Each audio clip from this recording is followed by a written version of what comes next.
Hello kids, how are you guys doing today? This is Pranav, your Western music teacher, and I'm back with a video lesson. So like we have started learning songs on guitar. In my previous lesson I taught you guys how to play Boulevard of Broken Dreams on your acoustic guitar.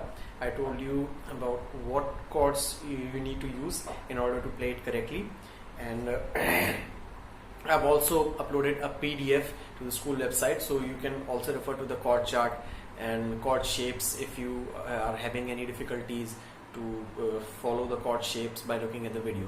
So that song was in a normal time signature. So before talking about time signature, let's just try to understand what a time signature is.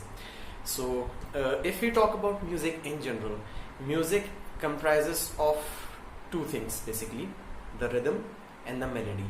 So you know what a melody is. You have a set of 7 notes, for example do, re, mi, fa, sol, la, ti or sa, re, ga, ma, pa, da, ni, sa. You have the set of 7 notes, and out of those 7 notes you build some predictable or repetitive or something which is catchy, something which is memorable. You try to construct melodies out of those 7 notes.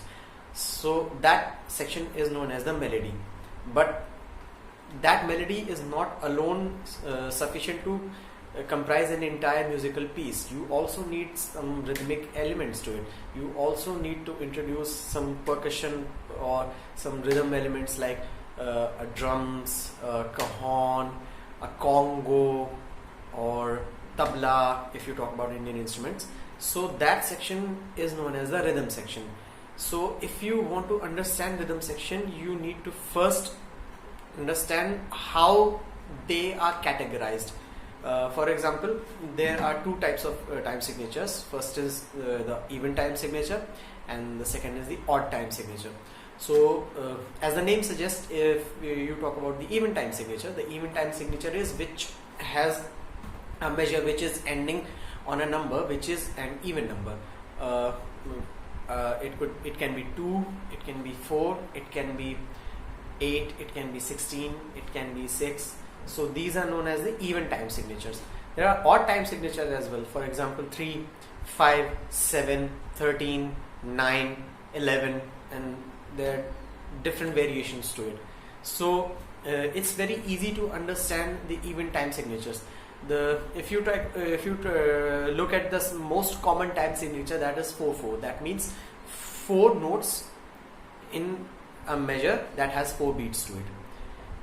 For example, if the click track is being played and the speed is like 1, 2, 3, 4, so there are 4 ticks per measure or per bar. So these notes have a value of a quarter note. That means they are 1/4 of the entire measure. For example, if you guys are familiar with this fact or not, but earlier there were coins that were in the fashion. We used to call them chavannis or 25 paisa coins. So if you combine 4 25 paisas, that would become 1 rupee. So similarly, if you take a measure and if you divide it into 4 pieces, you get 4 notes that are known as the crotchets or the quarter notes, because each note has a value which is 1/4 of the entire measure. So if I have the time signature 4/4, that means I am playing something which has 4 notes into it, and each note is having a quarter note value. So 1, 2, 3, 4.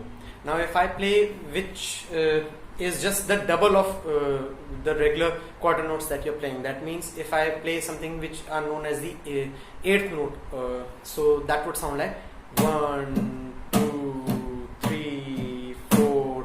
So if you can notice, I am playing 2 strokes per beat. So that means that I am just doubling the note value that I was playing earlier.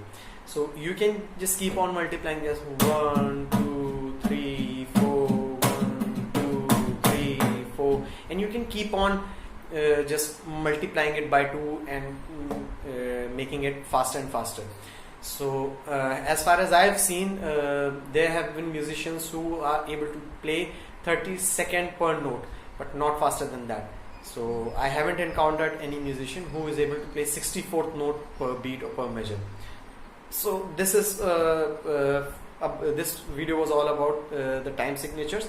Now in the next video I'll try to explain you what are uncommon time signatures, so that are not very much used into the commercial music scene, or even if you talk about Bollywood or Western music, that are not as frequently used as the common time signature. So until next time, stay tuned to the channel, do refer its content, do share your doubts and feedback into the comment section, and do like, share, subscribe to the channel, and spend your time as much as you can in learning, and happy learning.